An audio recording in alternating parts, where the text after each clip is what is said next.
Good morning, students. Hello, how are you all? I hope you all will be fine. So, as you know that we have now completed history, we are done with even geography also. So, from today, now onward from this lecture, we are going to start with economics. It's not civic, it is economic. Civic was in your 9th standard. Now we are going to study a new topic, that is economics. Okay, so 1 to 7 you were having the history lessons.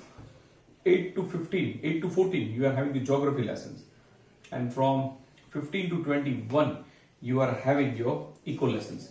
Now I have started from chapter number 16.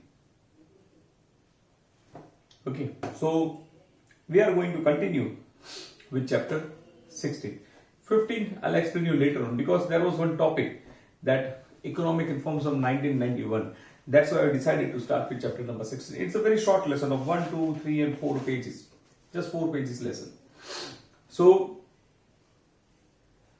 chapter number 16 is economic liberalization and globalization. Now after 1947, when India became independent, to do business India, it was very tough, very hard. In each and every steps, in each and everything, you were supposed to take the government decision. So it was very difficult to do business in India.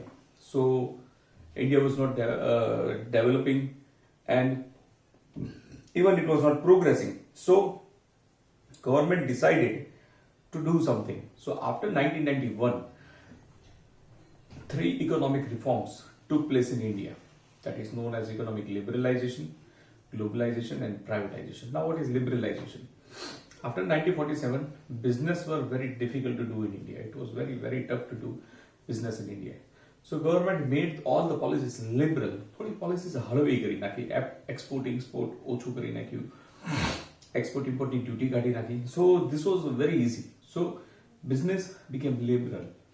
So in each and every step we were supposed to take the permission from government. Now we are not supposed to. Then privatization. Private companies were given invitation that please come and work with us. In previous time it was not done. After 1991, privatization came into existence. For example, I give you an example of Gujarat Electric Board, that is given to PGVCL. With cost. It was first handed over to ST, now it is with PGVCL. In this way, there are so many private public companies that are taken over by private companies. Then globalization. Globalization means what? After freedom, not a single foreign country was supposed to invest in India. They were not supposed to do business in India. But we welcomed everybody and started sharing our economic policies with each and every country of the world. So this came to be known as globalization. Then there is one more topic, that is WTO. That is World Trade Organization. We'll learn its objective, functions and importance. Okay. Let us start with chapter 16, that is economic liberalization and globalization. When India became independent in 1947, our government accepted the path of planning to achieve speedy economic development. It took over the change of achieving speedy economic development by implementing 5-year plan. One after the other, monetary policy, fiscal policy and industrial policy have been announced for this. Although many of these plans were completed, such success was not attained in achieving economic development in true sense. Hereby, government investigated the cause of failure and determined to give new form to different economic policies in order to rectify the errors done in the past. Now, 1947 government was trying his level best to get progress, but after investigating, some result came in front of them, that why India is not able to progress, so they are trying their level best. So, in that regard, in industrial policy of 1991, such economic reforms were implemented which could strengthen economic development, which are known as liberalization, globalization and privatization. 3 economic reforms came into existence. Now what is economic liberalization? Government gradually, suddenly reduces the restrictions and controls imposed on private sector and encourage economic development. There were some restrictions, પાબંદીઓ, which was with private sector. Private sector પર ઘણી બધી પાબંદીઓ હતી business માટે. Means in each and every step they were supposed to consult to government. Government removed that all thing and they gave freedom to all private companies that they can do the business in whatever sense they want. But there should be development. This is known as economic liberalization. Underline this. What is economic liberalization? Main economic reforms related to liberalization which were made in earlier period were as follows. The four main economic reforms. After freedom, there was reservation for 18 industries. 18 industries were reserved with government now. For the industries other than them, compulsion to take government permission was eliminated. Yes. First of all, 18 industries were there. Compulsory government permission was there for this 18 industries. From that also government has removed a few industries. Now only defense, atomic and railways are with government. Rest of all are given to the private sector and few 3-4 are still with government. Area other than railways, atomic and defense, see I told you, were open for the private sector. Other than railways, atomic energy and defense, these three are with government. Rather than all are open for the private industries. Tradition of compulsory registration for industries was cancelled. Industries were supposed to register compulsory. That system was removed. Provision to take government permission for setting up industries which do not cause pollution and not hazardous for environment was cancelled. Those industries which does not produce any pollution, even they were supposed to take the government license. Even that was also removed. So these were the functions. Now what are the advantage of what advantage we got due to this liberalization? As a result of liberalization, private sector has got an opportunity to make unconstrained means unbelievable development which led to the increase in production. Because of accepting policy of liberalization, global trade started getting an impetus and there has been increase in global trade. Worldwide trade got increased. Policies were liberal, so everybody was happy to do the business. So economy suddenly got boosted up. Because of the increase in foreign trade, there has been increase in reserve of foreign exchange also. Internal infrastructure facilities increased due to liberalization. Due to liberalization, infrastructure facilities increased. These are the advantages. As you know, there are advantages, there are always disadvantages. Now, what are the disadvantages? See, in spite of decrease in restriction, monopoly could not be checked. They were not supposed to check the monopoly. Monopoly means only one person is supposed to produce that thing and he can charge as you want. So, in this manner, public was exploited. So, monopoly was not checked. As focus has only been paid on industrial sector, India has remained backward in development in agriculture field. Now they were focusing just on the city life, industries. Agriculture remained backward. It never got developed. Because there has been increase in disparity of income. Income is not equal of everyone. There is disparity. There is a difference between the income. And because of increase in imports and decrease in exports, foreign debt has increased. Because of increase in imports and decrease in export. Import has increased, export has decreased. That is a foreign debt. Debt means we are supposed to give so many rupees to other countries. This we are talking about previous time. So this was liberalization. Now we'll talk about privatization. I told you privatization means inviting private companies to enter the government companies. That is privatization. Privatization means a process in which ownership and management of industrial units, state control, is handed over or transferred to the private sector is called privatization. Method. Firstly, those areas which are reserved for public sector are open for the private sector. First, those areas which were reserved for public sector means only government was supposed to work there. Now they were open for the private sector also. State keeps the ownership. Now in two ways are done. State keeps the ownership of statehood companies under its control and gives the charge of management to the private companies. State takes all the control in their hands and gives the charge to the private. Means they were supposed to work together. Second thing, or state keeps management with them and gives ownership to the private companies.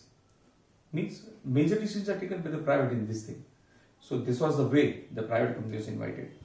Now what is the advantage? See, there is increase in number of production units in industrial sector. Production unit increased because private companies always believing in getting profit and public company always believing in giving the services.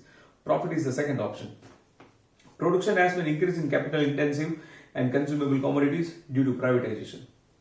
Working capacity of public sector has improved due to privatization of public sector enterprise. Disadvantages of privatization.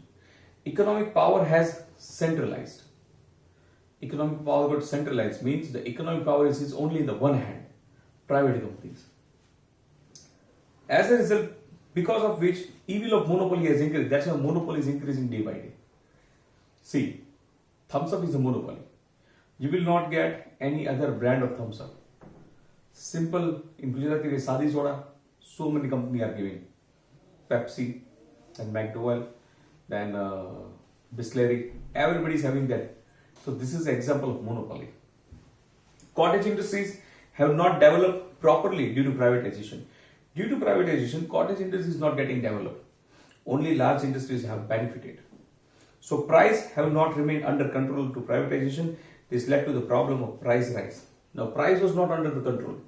So whenever the private company feels like they were supposed to raise the price. So in this manner, price rise was an evil thing. Means in each and every step, price used to increase suddenly, fast. Then now comes globalization. I told you what is globalization. Globalization means sharing our economy with other countries of the world is known as globalization. Now, globalization is a process of connecting one country economy with the world economy. As a result of which, flow of goods, services, technology and labor is easily available in this world. Following in improvement have been taken place due to globalization. Obstacles of the trade between two nations have removed. Obstacle means difficulties. Difficulties that two nations were facing. Between two nations, it was removed. Second, such a condition has been created so that capital exchange can easily take place between two nations. Such a condition is created that capital is easily exchanged between the two nations. Third, obstacle in the way of exchange of technology has been removed. Problems in the way of technology between interfering, that are removed. Free exchange of labor may be there among different nations of the world. There is free exchange of labor. Means when Russia is in need of any labor and they demand to us that we need labor, we are supposed to provide them in the same manner. If we are demanding to the other countries for the labor, they used to promote us. So in this way, we are supposed to exchange the labors. So this was globalization. Now, what is the effect of this globalization? Mixed effects of globalization have there on Indian economy. Many advantages and disadvantages are there, which are as follows. Advantages: foreign direct investment is encouraged due to globalization. Means I told you that foreign countries were not supposed to invest in our India. Due to globalization, they got the chance to invest in India, that is foreign direct investment. Goods produced in the developed countries can easily be obtained due to globalization. Whatever the goods are produced in out of country, they can be produced over here also. Like for example, Apple phone, now they are going to be assembled in India. So in this way, we started exchanging our goods. Developing countries like India can withstand competition at the international level due to globalization. Due to globalization, we are in such a position that we can compete with the other countries. We are giving the tough competition to some foreign countries. That is due to globalization. Now this is advantages. As I told you, where there is advantage, there is disadvantage also. Suppose we are having AC. The advantage is that we are getting a cool air. Disadvantage, bill bahut aata hai. So where there is advantage, there is always disadvantage. Disadvantage: expected success has not been attained in finding solution to the problem of poverty and unemployment due to globalization. See, globalization is increasing day by day and it has increased a lot. But expected success we are not able to find. Still, there are poor people living in India. That is poverty. Developing countries have not acquired proper benefits of increase in exports, which they should have acquired. Developing countries have not acquired that success. Developing countries have not acquired proper benefit of increase in export. Developing country, they have not still got the benefit of the things that are getting exports in India, and which they should have acquired. Large scale industries have acquired more benefit, while small scale industries have obtained less benefit. Large scale industries having a big benefit, small scale industries having the less benefit. WTO, World Trade Organization. World Trade Organization was established in 1st January 1995 by the member nations, by the member of the United Nations. Its headquarters is located in Geneva, and its objectives are as follows. First objective, to remove obstacle. Obstacle means problem, hindrance. Influencing global trading means those problems that are affecting the worldwide business, they are supposed to be removed. Second, to remove protection policy given to industries of country for foreign trade. To remove the protection policy that is given to the company for the foreign trade. It sometimes happens that they are cheated also. They have removed that policies. To coordinate with global policies, trade policies and economic policies. Whatever the economic and global policies we have, we are supposed to cooperate and run with it. To solve the trade related disputes arising in the world. In the world there are some disputes arising. So we should solve that dispute also. This is the objectives. Now what are the functions? To set up a required structure of implementation of agreement related to the multinational trade and agreement related to it. To set up one required structure that is related to multinational means out of India trade, multinational trade, so many trade, and agreement related to it means if anybody is doing wrong thing, he could be punished. World Trade Organization plays a vital means important role for debate and negotiations for multinational trade.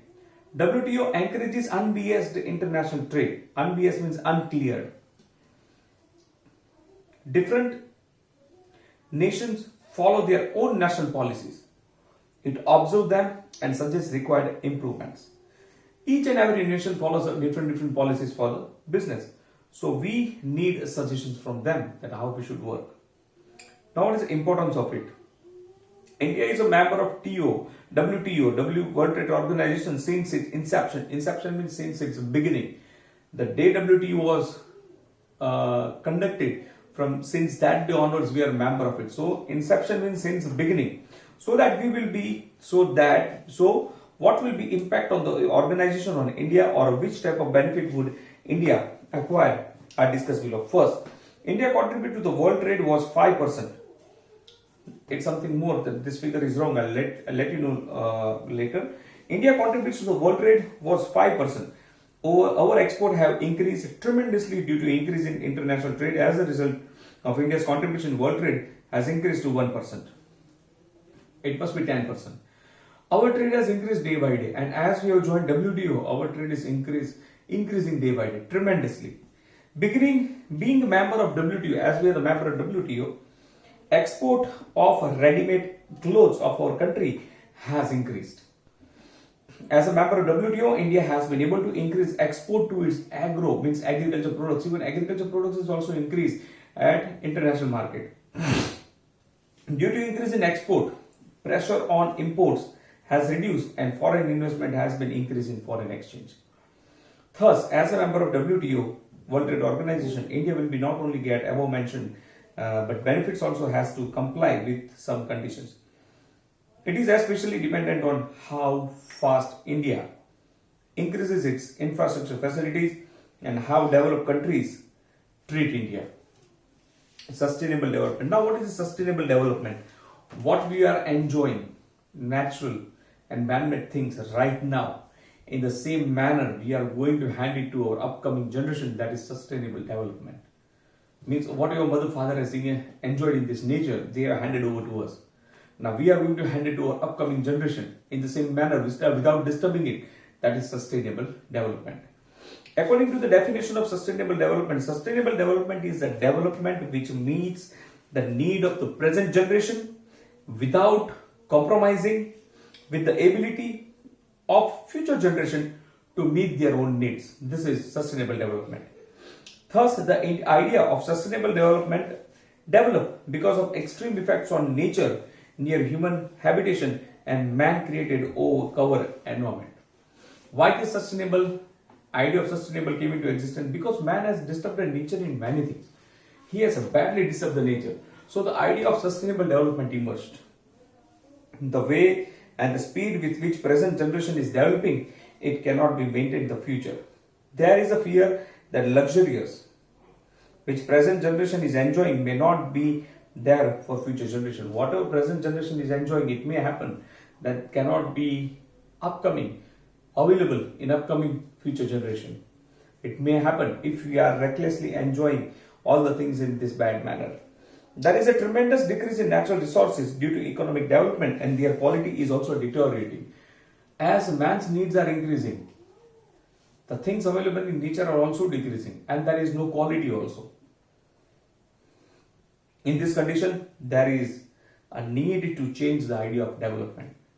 Idea of sustainable development is studied because of present development and effects of it on environment. Following strategies should be adopted for conservation and preservation of natural resources. First, the renewable natural resources like cultivable farm, forest, water resources, etc. should be used in such a way that their quality is maintained and we can give the benefit to the upcoming generation. And non-renewable natural resources like coal, petroleum, mineral should be used judicially, means how much we need, in that much only we should use. Industrial location should be decided on the basis of lesser transportation. A sincere attempt should be made to achieve eco-friendly development. Those resources which can be used in more than one way should be utilized in different ways, such as different irrigation system are utilized for more than one purpose. Example, producing electricity, flood control, transportation, etc. National resources should not be wasted. Control should be laid on unplanned disposal of industrial waste, poisonous chemicals, increasing slums, etc. Stress should be laid on use of non-conventional energy sources such as solar and wind energy. Steps taken to protect environment. Now, there are some steps that is taken to protect our natural environment. How? For the first time, Earth Conference was organized in 1972 at Stockholm in Sweden. Underline this. This is asked once or twice in exam. This is very important. Underline. For the first time, Earth Conference was organized in 1972 at Stockholm in Sweden. Thereafter, from time to time, convention and camps have been organized for protection of environment at the global level. After that, every time, some programs are constructed to give the, advice or suggestions for the environment protection, in which it was decided to take different steps for environment protection. Means different steps are taken how to protect the environment as man is destroying environment each and every step recklessly. India is also involved in global efforts. India is also involved in this to help this thing. Now, government is also making different efforts at the national level. Government is also trying the level best to make some efforts, contributing of efforts in Earth Conference or how to protect the earth. First, information about pollution condition of different cities of nation is presented. First of all, information about the pollution. Pollution condition of different states and cities are presented so that they can work on it. Where there is a maximum pollution, they used to work on that. Second, Central and State Pollution Control Board have been established to control pollution. Central and State Pollution Control Board is established to get the solution about the pollution. 5th June, you must be knowing, is celebrated as World Environment Day. In India, government passed Air Pollution Act in 1981. As this environment is getting polluted so much, so government has passed one act in 1981, that is Air Pollution Act. International agreements are made how to protect our environment. For deteriorating means decreasing level of ozone, disposal of nuclear waste and maintenance of biodiversity. Thus, conservation of environment is everyone's responsibility. So how to conserve means how to preserve, how to save this environment. It is not only the responsibility of government, it is the responsibility of us, we all people living in the society. If we are damaging the environment, we are only the person who are going to face it very badly in the upcoming future. So if we do not control pollution, so doubt the life on the earth will doomed soon. Now we are living on this earth. We are living in this society. If we are not going to take any steps regarding it, we are only the person who are supposed to face the difficult results, angry results of environment on us. Okay, children, so it was a very small lesson and it got over here just in one session. So in the next session, I'm going to start with chapter number 15. Now in chapter number 16, I tell you, 4 short notes are very important. Short note on economic liberalization. You are supposed to learn advantages, disadvantages, both and function. Then privatization, method, advantage and disadvantage. Globalization, improvements, effects of globalization, that is advantage and disadvantage. And WTO, objective, function and importance, and small thing, that is what is sustainable development. Now on page number 131, these 2 short notes, these are not that important. Yes, it is never asked. It may happen that 10 times in a year, first one time it will be asked. So this pages is not that important. It doesn't mean that you are not going to learn it. You are supposed to learn it, but it is not that important. Okay, and steps taken to protect environment. This is very easy short note. From that one, MCQ is asked again and again. That is, for the first time, Earth Conference was organized in 1972 at Stockholm in Sweden. Second, 5th June is celebrated as the World Environment Day, and the third, Air Pollution Act was passed in 1981. These 3 are very, very important on this page.